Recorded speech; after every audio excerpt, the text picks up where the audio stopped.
What is up, you all? We're back with another Scream 7 video, and today we're going to be talking about some possible plot details with Scream 7 and some potential rumors. But before we get into it, definitely make sure you hit that like button and subscribe to the channel. So starting off, Mason Good and Chad himself actually talks about Ghostface when it comes to Scream 7 and some details that we learn about with Entertainment Weekly, saying that when you consider his work in the context of the first Scream, you realize that was actually kind of him reining it in and being more grounded, given the circumstances, to see where they are taking that understanding and dynamic in Scream 7 is far different than I imagine anyone will be able to anticipate, and they will absolutely deliver.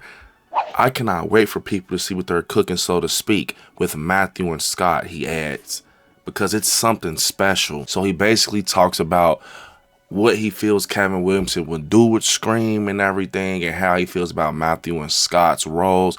I'm still going to be standing on, I think that it's going to be that opening flashback kill with Roman, Stu, and Skeet Ulrich. We also heard that possibly Billy Loomis and Maureen Prescott could be returning for Scream 7. That's just rumors, but I do think the opening kill will be that flashback kill, kind of explaining everything, how Roman's connected to Matthew and Billy Loomis, basically, especially Billy and Roman having that same type of motive with their mothers and everything, so it makes sense. He also says, before I read a script, they ask for my involvement, and that can be difficult as an actor. You don't necessarily know what your character's going to be doing or the sentiment in which is being called upon, if it's actually meant to carry forth the narrative of the character or not. Once I finally did read the script, selfishly seeing Chad's dynamic with Mindy and thinking about the opportunity to work with Jasmine in that way, I have been lucky to. It again touched on that feeling of family and coming home that I attribute to the most transformative time of my career, which was filming 5 Cream in Wilmington in 2020. There's that nickname for the film again. The way I would say and asserting that Jasmine saved my life emotionally and probably literally in a lot of cases meant wherever she goes, I will. I'm gonna say this, I've been saying this. The way he says wherever she goes, I will, it kind of seems like he's tiptoeing on the potential of them probably could potentially be the opening kill. I'm not gonna lie, I definitely think that that could happen. I know it sounds crazy. It's gonna make more sense at another point in this video, but we also find out that he says that I think this is the most brutal Ghostface I think there's ever been from an economically logistical standpoint. There's a lot of blood and viscera, and I feel like with Kevin Williamson directing, fans have a lot to look forward to with what we do with these characters. It feels like an amplification of what's came before, and there's no better indication of that than Kevin Williamson, who wrote the original, coming back now to direct. I think that Ghostface is absolutely the most brutal he's been. I don't want to spoil anything, but there's some stuff that they do to the human body that I feel like Kevin is breaking new ground with. So he basically talks about Ghostface being brutal, which, I mean, we heard that before for sure with Scream 6. And Ghostface in Scream 6 definitely got a little brutal. He had a shotgun.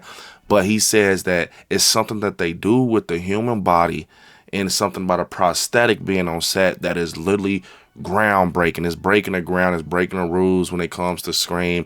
And I think that it can potentially just be something with, like, you know, that same feel as a Terrifier movie, but not as bad as that, but just kind of, you know, real life, just stepping into that ground. I'm gonna say this, Terrifier is the reason that movies are now feeling comfortable to be on that side of film with blood, gore, and guts, and, you know, pieces of the body and things like that. And I can definitely see Ghostface going that far for sure. I mean, at this point, it's Scream 7.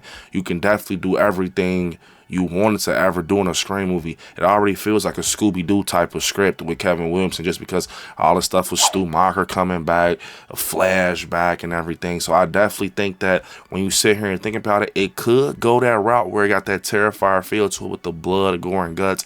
But I am happy that he said that Ghostface will be brutal, because I think we do need a brutal Ghostface. After everything we've been seeing in previous Scream films, I think it's time to see Ghostface on a different level. Now, over on X, these are straight rumors. We're hearing from a source over on X named Sinstealth that covers Scream rumors in the past, but like I said, take it with a grain of salt.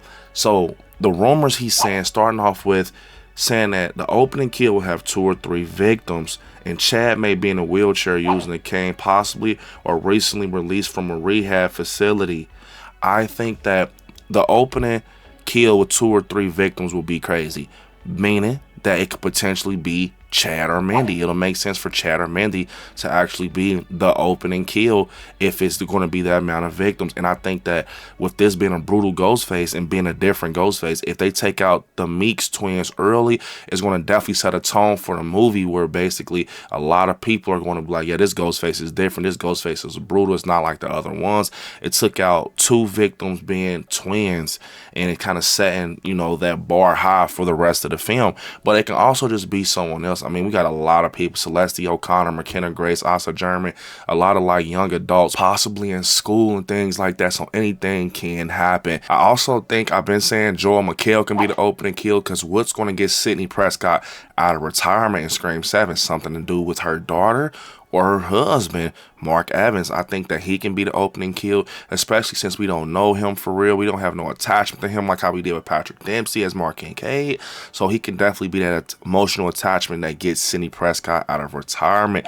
But I'm just saying, but we saw what happened to Chad in Scream 6 being a pincushion. So I think seeing him in a fucking wheelchair or having a cane would definitely be different and crazy. I mean, could you imagine seeing him, you know, get out of rehab and then a couple moments later he gets killed? That will be diabolical. But I think he's going to potentially have a big part with Jasmine Savoy Brown as Mindy in this film. Them playing a big part with Gail because they have history in Scream 6, but I can be wrong. Also, he says either Gail or Sidney or both have a celebrity stalker who is crazy but not the Ghostface. So basically, Sidney Prescott and Gail are going to have a stalker from what we're hearing, possibly, and it's going to be like a celebrity stalker, which, I mean, of course we can see that. I think it'll definitely give them that like vibe that we're thinking it's them the whole time it's another Ghostface. Maybe that stalker gets killed to kind of show us on screen like, yeah, it's not them, so don't guess that it's them. I think it's going to definitely be something being a history with Sidney Prescott and Gail Weathers, being attached to, you know, everything that happened with the Ghostface situations, and they're obsessed over it, but in a different way, not the way that Ghostface started, just in like a stalker creepy type of way, and it kind of can be like that red herring type of vibe and everything. So I definitely think that that'll be a cool touch. But once again, these are nothing but rumors when it comes to Scream 7. We also heard Gail has a public scandal involving a reporter, a man who she assaults on camera. So I think that definitely is a callback from everything that kind of, you know, happened to her career as a news reporter and things like that. And you remember what happened with Sidney Prescott again, when Sidney Prescott actually punched her a few times. I think it could potentially be something like that with the roles being reversed with Gail Weathers. Now she's pulled deeply in the Ghostface situation after everything that's been happening. But yeah, I definitely think that will be crazy to kind of do a little callback for some fan service where Gail assaults a man on camera, being a callback to the previous early Scream movies. So we also hear that it's a rumor that Ghostface will actually kill one of his victims by strangling them with intestines.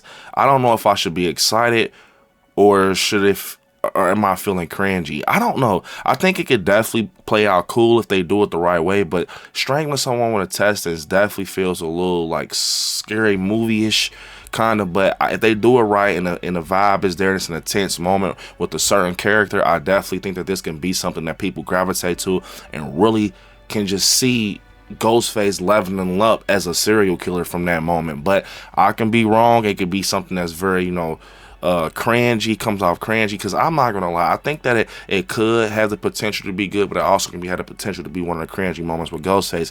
But we also heard that basically this is going to be tying up some loose ends from Scream 5 and 6. I mean, only loose ends we know about really is like everything with the Carpenter sisters and their mother and things like that. I mean, and you know, just the Carpenter sisters for real, I think that everybody will care about.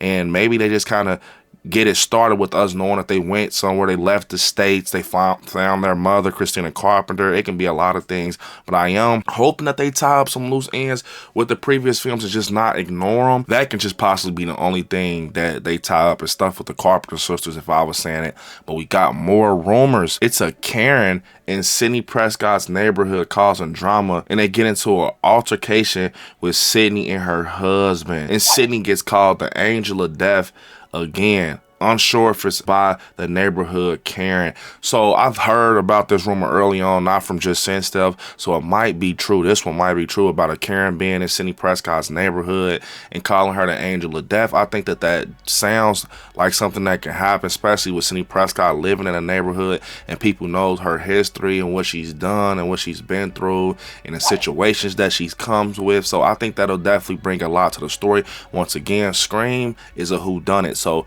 it can be like, you know, the stalker could possibly be like, oh, that's Ghostface, or the Karen. People start thinking that it's gonna be a lot of scenarios with pointless people being just accused of being a Ghostface, and I think a Karen can definitely play in that ballpark, especially if they're neighbors and everything. And it says it's going to be a situation with Sidney's husband and Sidney with the Karen, so maybe she just OD going like bothering them, telling her to, you know, do this, do that, and Sidney gets fed up with it. And maybe we get a Gail and Sidney Prescott type of you know situation as a callback where Sidney wows out on her. But I can be wrong. Pushing forward, we got more rumors being that it's going to be scenes at the psych hospital involving a search for records by either Gail or the male reporter, an escaped mental patient, possibly the stalker. A sequence with Ghostface going back and forth between two houses toying with victims, sounding similar to Scream 4.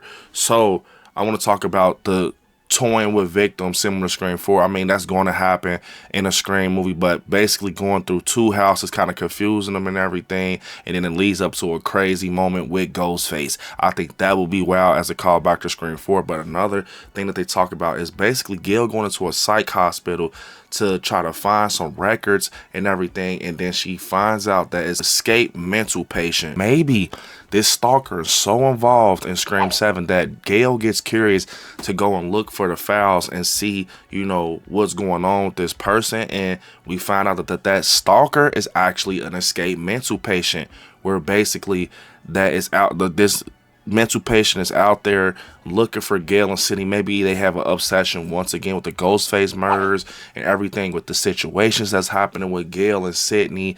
And yeah, they escape, and maybe they start going after Sidney and Gail, not in a Ghostface way, but an obsession type of way. Want to ask them questions and interview them and stuff like that, especially if they're from a psych hospital. I think that this can get very dangerous, but I think it's adding a lot of depth to the story. But this is not even confirmed. It's just rumors from Sin stuff. But let's move on and see what else he's talking about. Sidney will be upset about the upcoming anniversary of her mother's death. I know there's a talk of time jump, but I heard 30-year anniversary or so. So basically, they're saying that they heard that Sidney is going to be upset about her mother's death and the anniversary and everything's coming up. I think that definitely makes sense, especially if they plan on doing this flashback death scene with Matthew, Billy, and Roman. I think there's going to be a lot of things going back to everything with Maureen Prescott, because Maureen Prescott, it's going to be a lot of things going back to Maureen Prescott, because Maureen Prescott is where it all started for real. When you think about it, in the original Scream, that kind of branched everything out. All the connections with Cotton Worry, Billy Loomis, Roman, everything. It kind of just got us all the way to the third film for real, for real. So I think that Kevin Williamson is going back to that point A with everything with Maureen Prescott. And I would like to definitely see Sidney go through a lot of moments with her mother, showing that she still does that, where she sees visions of Maureen Prescott and everything, how she did in previous Screams, and she's still suffering from trauma and everything. I think that would be a good add-on to this film. Also, we've been hearing about Hayden trying to possibly, you know, return. That's just rumors and everything, but we're not even hearing too much out loud confirmed about her, so people are worried like she's not going to return. I mean, I think she fits right into the Scream 7 script, especially because we don't have that cop anymore. We don't have a Dewey. Patrick Dempsey's not returning. I think Kirby will literally fit, and she's a part of the franchise, and a lot of people love Kirby Reed. If she does return, I would love to see a lot of scenes with her and Mindy together. Maybe, you know, this rumor podcast we heard about that Mindy's going to have in Scream 7, maybe Kirby becomes a guest on there and they're talking about everything that happened with Ghostface. I think she can definitely fit, but I can be wrong. Unfortunately, you all, this is the end of this crazy Scream 7 video. I want y'all to hit me up on all my social medias at ILIKESCARY. Comment down below what you all think about all these rumors, possible plot details, what Mason Gooden said about Ghostface. Let me know down in the comments. But I want you all to watch some horror movies. Stay scary out there, and I'll see you all in the next one. Peace.